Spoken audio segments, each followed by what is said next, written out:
Friends, ఇప్పుడే అందిన వార్త. కవిత అరెస్టు పైన బీఆర్ఎస్ కేసీఆర్ సంచలన నిర్ణయం అంటూ వార్తలు అయితే వస్తున్నాయండి. దీనికి సంబంధించి వివరాలు చెప్పడానికి వీడియో చేయడం జరుగుతుంది. చాలా మంది వీడియోస్తున్నారు కానీ సబ్స్క్రైబ్ మర్చిపోతున్నారు. దయచేసి ఛానల్ సబ్స్క్రైబ్ చేసుకొని బెల్ ఐకాన్ ఆల్ ట్యాప్ చేయండి. ఇటువంటి ఇంపార్టెంట్ ఇన్ఫర్మేషన్ మిస్ అవ్వకుండా మీ ఫోన్ నోటిఫికేషన్ వస్తుందండి. చాలా మంది మీరు చూస్తున్నారు కానీ లైక్ చేయడం లేదండి. దయచేసి లైక్ చేయండి. ఇన్ఫర్మేషన్ అందరూ కూడా రీచ్ చేసిన వారు.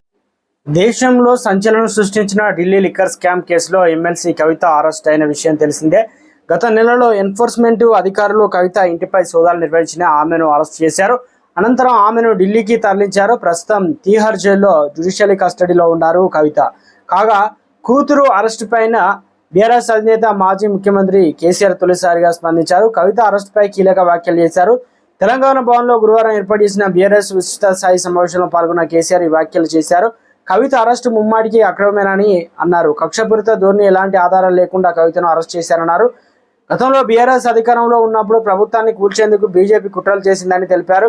బిఎల్ సంతోష్ను రంగంలోకి దింపింది బీఆర్ఎస్ ఎమ్మెల్యేను కొని ప్రభుత్వాన్ని పడగొట్టాలని ప్రయత్నించడాన్ని ఆరోపించారు. ఈ నేపథ్యంలో బీజేపీ సీనియర్ నేత బిఎల్ సంతోష్కు నోటీసులు అయితే పంపాం. ఆ పార్టీ కేంద్ర కార్యాలయానికి రాష్ట్ర పోలీసులు వెళ్లారని తెలిపారు. ఈ కక్షతోనే కవితను మనీ లాండరింగ్ కేసులో ఇరికించారని కేసీఆర్ స్పష్టం చేశారు. సంతోష్ పై కేసు పెట్టకపోయి ఉంటే కవిత అరెస్టు ఉండేది కాదని తెలిపారు. ఢిల్లీ లిక్కర్ స్కామ్ అంతా ఉత్తదే అని కేసీఆర్ వెల్లడించారు.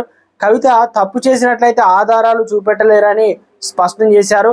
ఇక రాష్ట్ర పరిస్థితి మాట్లాడిన కేసీఆర్, రాష్ట్రం వైఫల్యం స్పష్టంగా కనిపిస్తుంది. రాష్ట్రంలో ధాన్యం కొనుగోలు చేసే పరిస్థితి మిల్లర్ లేరని, కాంగ్రెస్ ప్రభుత్వం ప్రజల్లో వ్యతిరేకత వచ్చిందని కేసీఆర్ చెప్పారు. అందరూ కలిసికట్టుగా పనిచేస్తే లోక్సభ నుంచి ఫలితాలు వస్తాయని మంచి సూచించారు. ఇప్పటి వరకు 8 సీట్లు గెలుస్తామని సర్వేలు అయితే చెబుతూ ఉన్నాయి. బీఆర్ఎస్ నుంచి కాంగ్రెస్లోకి వెళ్ళిన నేతలు పార్టీ ఎందుకు విడిచి వెళ్ళామని బాధపడుతున్నారని కేసీఆర్ తెలిపారు.